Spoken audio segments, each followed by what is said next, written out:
آیسلف به عنوان تهیه کننده لایحه 62 What do you expect to achieve with H.R. 6230, and when will it be scheduled for a vote on the House floor? در صحن علنی به رأی گذاشته بشه. Well, I expect this bill to hold the tyrannical clerics and the regime in Iran accountable for their actions.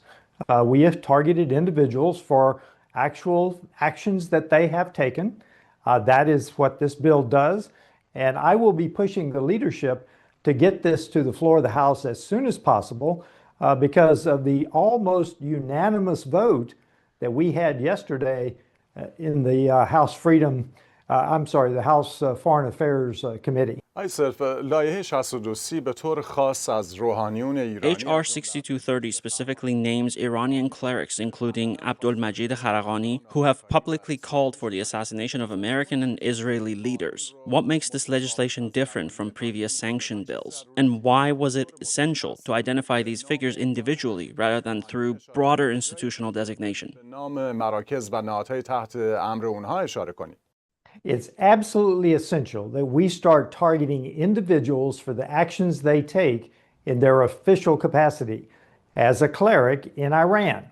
So we have actually 12 individuals and another 6 organizations that have either issued fatwas or they are amplifying them.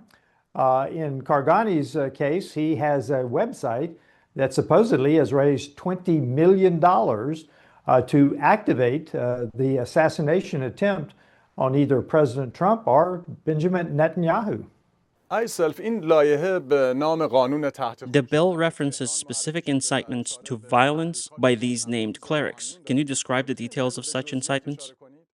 I certainly can. We're talking about fatwas, and I'll probably get the pronunciation wrong, but we're talking about fatwas that are under the rule of Mahareba, which means that the execution, the assassination, can be carried out either by crucifixion or cross amputation. And this comes from the literal interpretation of the Quran 5:33. So we're talking about very violent, very gruesome assassination attempts here. And that's what makes this bill different. Because this is not just someone that wants to kill President Trump or Benjamin Netanyahu. They want to torture them before they kill them. What mechanisms does this legislation provide to hold these individuals accountable? Well, this is the standard sanctions language that we see.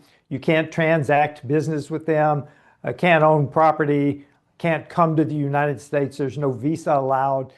So it basically targets them individually for actions under U.S. law for anyone that is actually sanctioned by the law.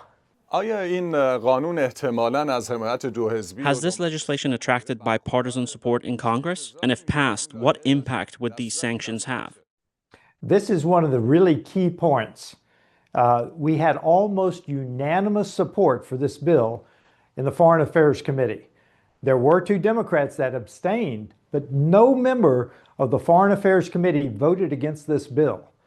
Now that means that it's a very popular bill, and I believe that means that the leadership will want to put it on the floor to pass the entire House. So make no mistake about it. It was strongly supported by both sides of the aisle in the Foreign Affairs Committee. And I think that once we get it to the floor of the House, these sanctions will probably put in place against these individuals. Beyond these specific individuals, does H.R. 6230 signal a shift in how Congress approaches Iranian threats, specifically moving from institutional sanctions to individual accountability for clerics and religious leaders who promote violence against Americans?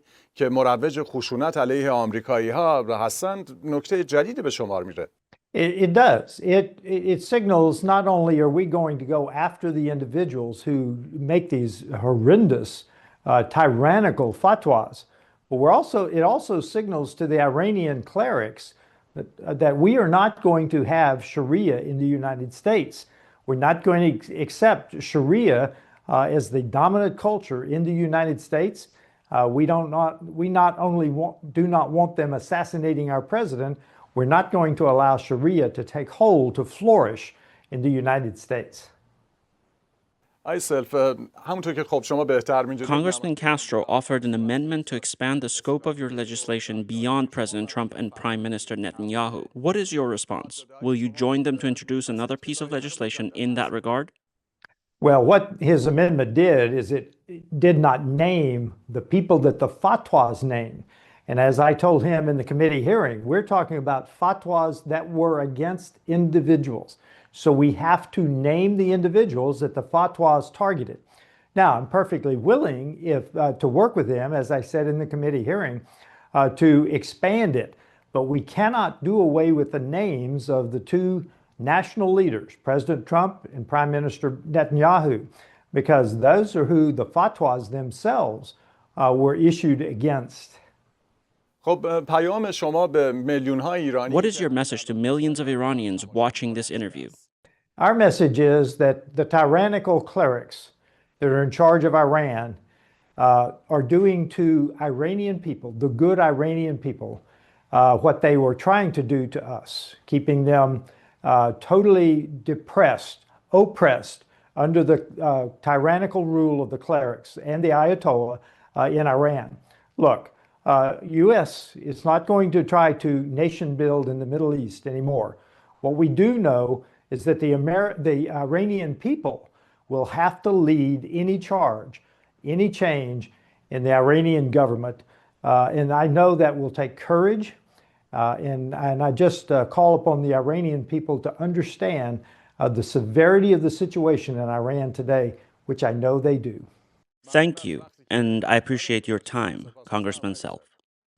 No, I just thank you for the opportunity to do this, and I appreciate your willingness to get this into other languages and into Iran. I appreciate it very much.